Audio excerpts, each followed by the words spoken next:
The dog appeared out of nowhere on a Tuesday afternoon. Just a stray, skinny ribs pressing against matted fur. Sarah Chen bent down to pet it because that's what good people do. The bite was almost playful. 2 puncture marks on her left hand barely broke the skin.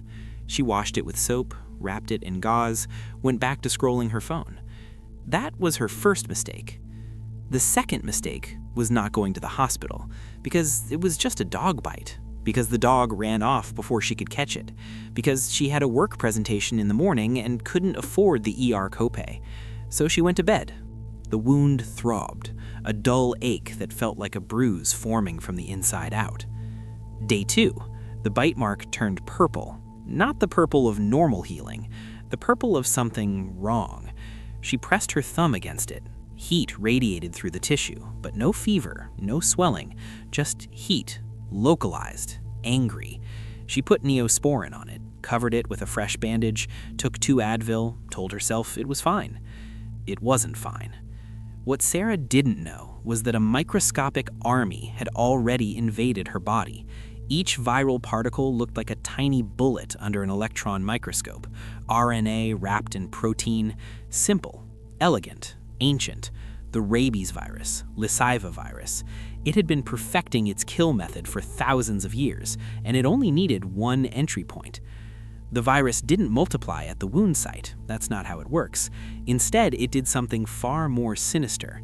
It migrated, slowly, methodically, crawling up the nerve fibers in her hand like a spider climbing silk, 1 neuron at a time, moving toward her spinal cord, toward her brain, invisible, undetectable. No blood test would find it. No scan would see it. It was a ghost traveling through her nervous system. This journey takes weeks, sometimes months. The virus is patient. It doesn't announce itself. No fever, no rash, no warning.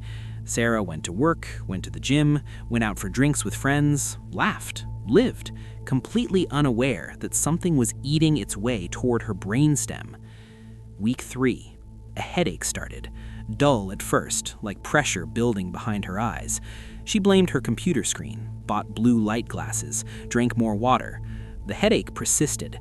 Then came the tingling. Her left hand, the same hand the dog bit. It felt like pins and needles, like her hand was waking up from being asleep. But it never stopped. The sensation crawled up her forearm, into her elbow. She mentioned it to her boyfriend. He said it was probably carpal tunnel. She made a mental note to see a chiropractor. Week 4, the insomnia began. She would lie in bed, eyes wide, heart pounding for no reason, a nameless anxiety that sat on her chest like a weight.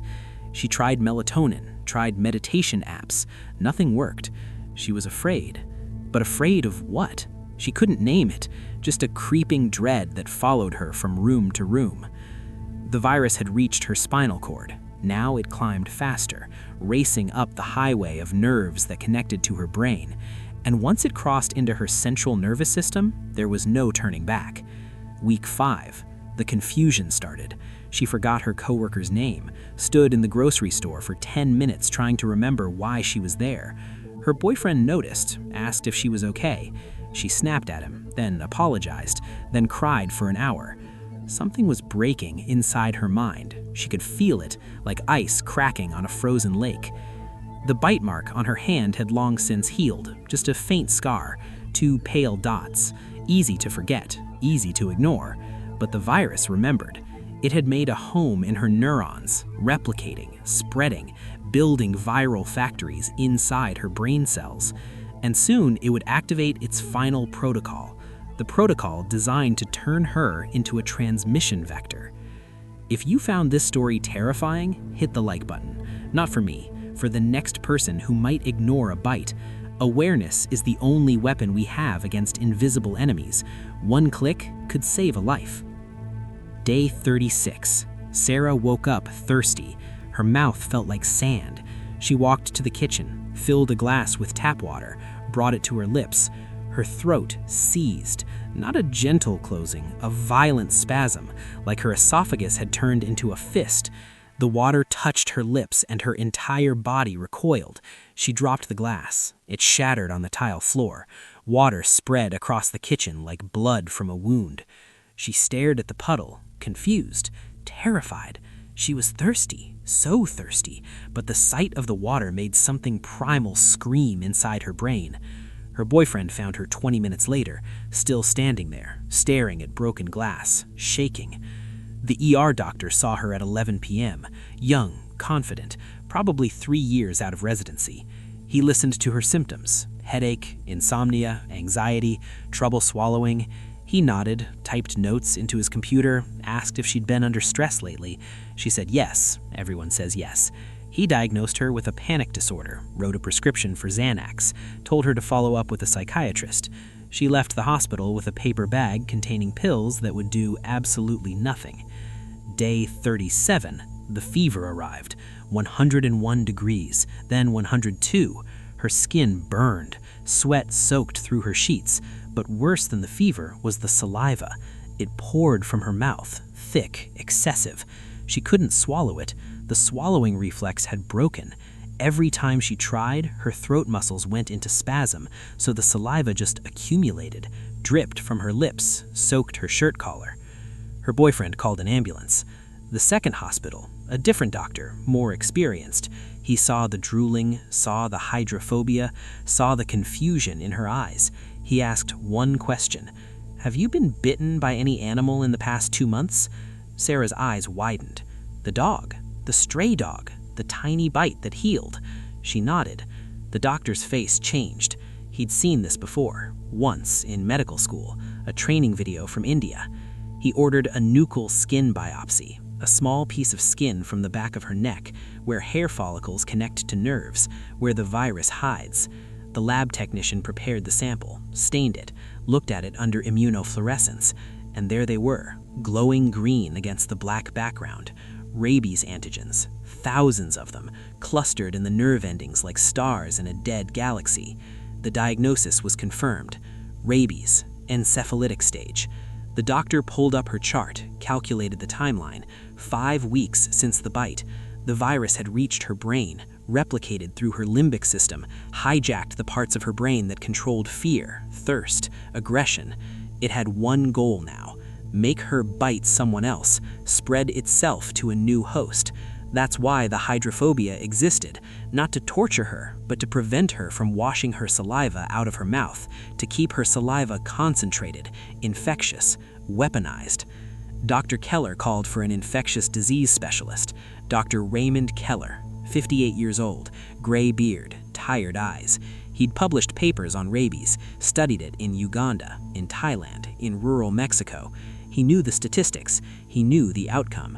He pulled Sarah's boyfriend into a private room, closed the door. "How long does she have?" the boyfriend asked. Dr. Keller removed his glasses, rubbed his eyes. "Once symptoms start, the survival rate is 0.001%.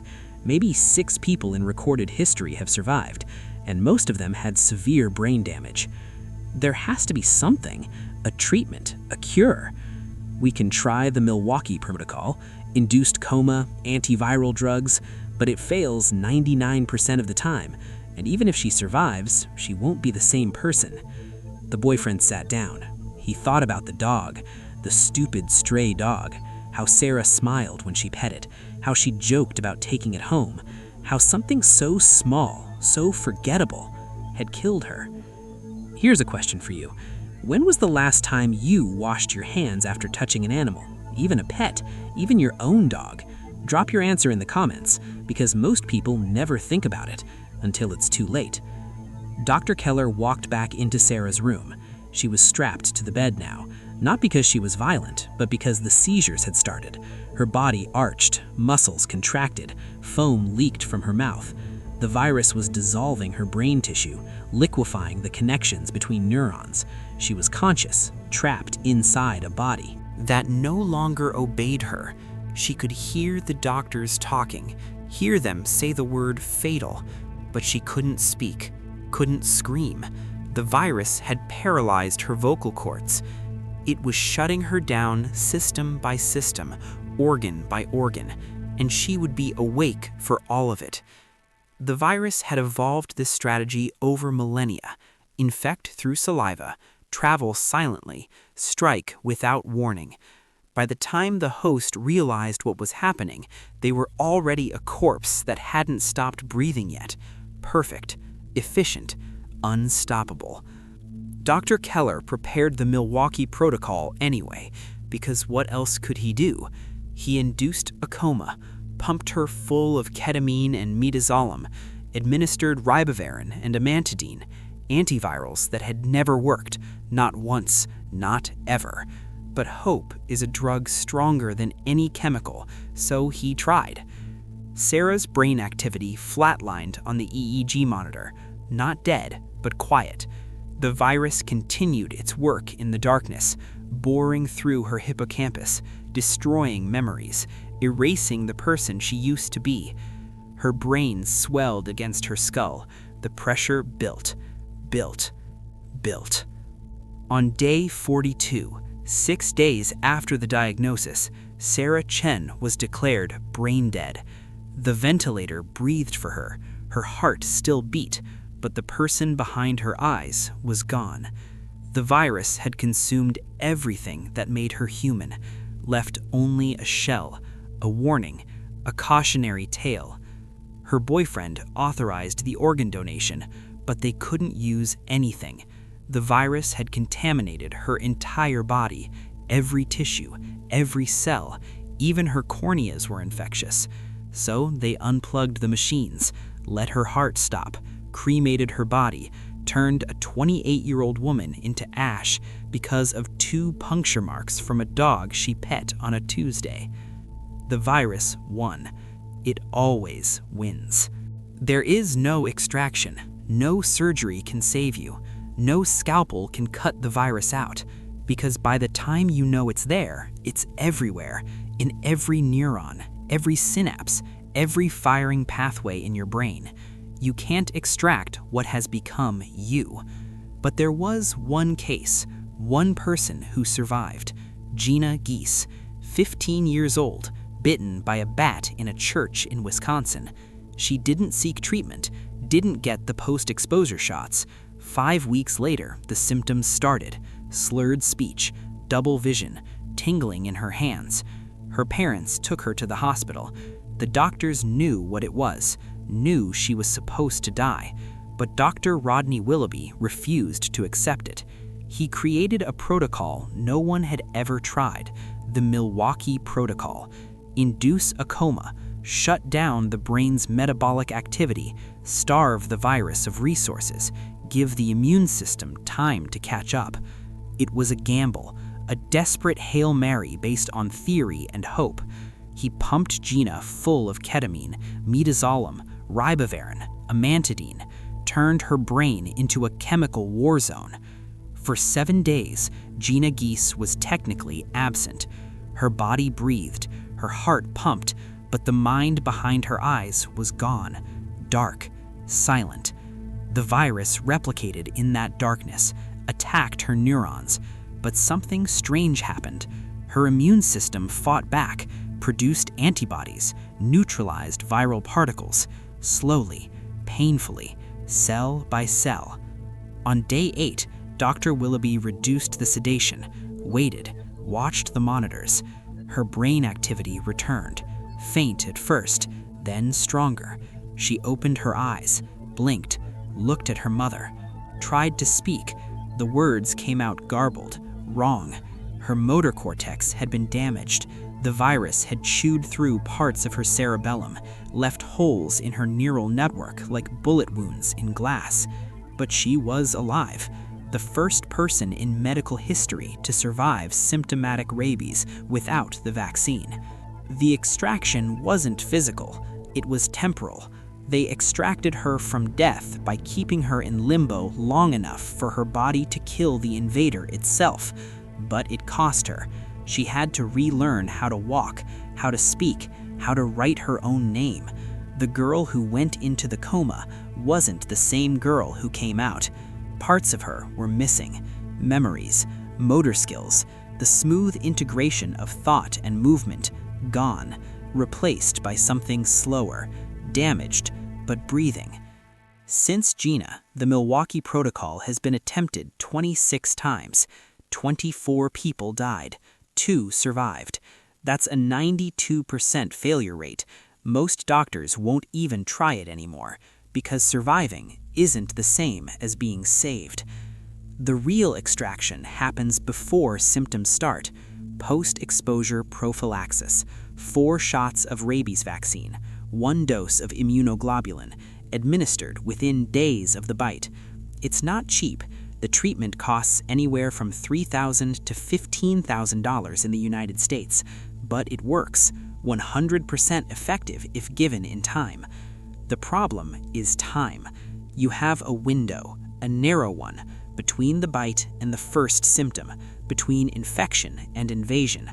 Once the virus reaches your brain, the window slams shut. Game over. No second chances, no do-overs. Sarah Chen never got her shots, couldn't afford the ER visit, didn't think a small bite mattered.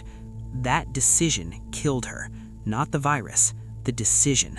Because rabies is preventable, completely, utterly preventable, but only if you act. Here's what haunts me. There are 59,000 people who die from rabies every year. 59,000. Most of them in Asia and Africa. Most of them children, bitten by stray dogs, unable to afford treatment. They die in agony, terrified of water, foaming at the mouth, convulsing, while their families watch helplessly. Because the vaccine exists, the cure exists, but distribution doesn't. In wealthy countries, rabies deaths are rare, single digits per year. But in poor countries, it's an epidemic, a silent one that doesn't make headlines, doesn't trend on social media, just kills, quietly, efficiently, invisibly. The virus doesn't care about your zip code, doesn't care about your insurance. It only cares about one thing: replication. And it has perfected the art of turning mammals into transmission machines. If you want to arm yourself against invisible enemies like rabies, subscribe to this channel. Knowledge is the only vaccine against ignorance, and ignorance is what kills people. One video at a time, we're building an immunity to preventable death. Join us. So what do you do if an animal bites you? Any animal, dog, cat, bat, raccoon. Even if the bite seems minor, even if the animal looks healthy, go to the hospital immediately. Don't wait. Don't Google it. Don't post about it on Reddit asking if you should worry. Go. Get the shots, pay the bill, complain about the cost later, because being broke is better than being dead. If the animal can be captured, they'll test it, euthanize it, section its brain, look for viral antigens. If it's positive, you get the treatment. If it's negative, you dodged a bullet. If the animal escapes, they assume the worst, treat you anyway. Better safe than buried. The rabies vaccine is a killed virus vaccine, inactive viral particles that teach your immune system what to look for. It's given in the shoulder, hurts like hell, leaves your arm sore for days. You need 4 doses over 2 weeks, plus the immunoglobulin shot at the bite site. That one's worse, thick, painful, feels like someone injecting cement under your skin. But it floods the area with antibodies, neutralizes any virus still lingering at the entry point.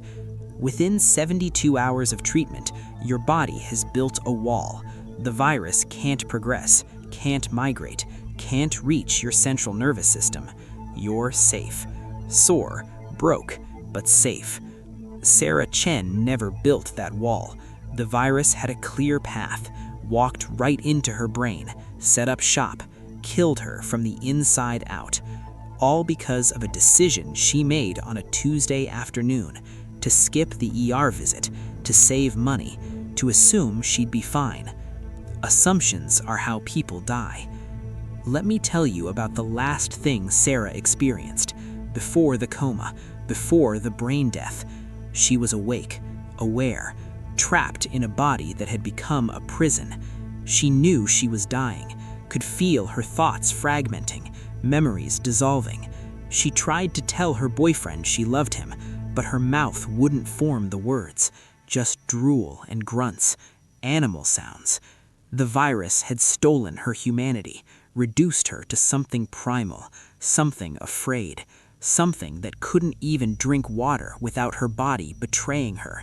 That's the cruelty of rabies. It doesn't kill you quickly, it kills you slowly, makes you watch yourself disappear, piece by piece, neuron by neuron. And you're conscious for all of it, until you're not. The last coherent thought Sarah had was about the dog. She wondered if it was dead, wondered if it had bitten anyone else, wondered if somewhere out there another person was petting another stray, making the same mistake she made, starting the same countdown. 59,000 people a year, 59,000 last thoughts, 59,000 families destroyed, because of a virus that's been around for 4,000 years, that we have a vaccine for, that we know how to prevent, but don't, can't, won't. The virus doesn't need to evolve anymore. We've made the world perfect for it. Stray animals everywhere, unvaccinated populations, people who can't afford treatment, people who don't know they need it. Rabies is still here, still killing, still winning. Not because it's unbeatable, but because we've decided that 59,000 lives a year is an acceptable loss, a statistic, a number too small to matter, until it's your number, your daughter, your sister, your friend who pet a dog on a Tuesday. Then, suddenly, the statistics have a face, a name, a grave. The virus is patient. It's been patient for millennia. It can wait for you to drop your guard, to forget, to assume, and when you do, it will be there, invisible, silent, crawling up your nerves toward your brain. Tick-tock, tick-tock. The clock is already running. You just don't know it yet. Remember Sarah Chen. Remember the dog. Remember that 2 puncture marks smaller than a dime can erase an entire future. And remember that the cure exists. The vaccine exists. The treatment exists. All you have to do is ask for it. Before it's too late. Before the thirst begins. Before the water becomes your enemy. Before your throat closes and your mind breaks and your body becomes a weapon you can't control. Go to the hospital. Get the shots. Live to complain about the bill. Because complaints mean you're still breathing, still thinking, still human. And that's something Sarah Chen can never do again. The virus is still out there in every country, every city, every stray animal that approaches you with hungry eyes. It's waiting, always waiting, for the next hand that reaches down, the next act of kindness that becomes a death sentence, the next person who thinks it won't happen to them. Until it does.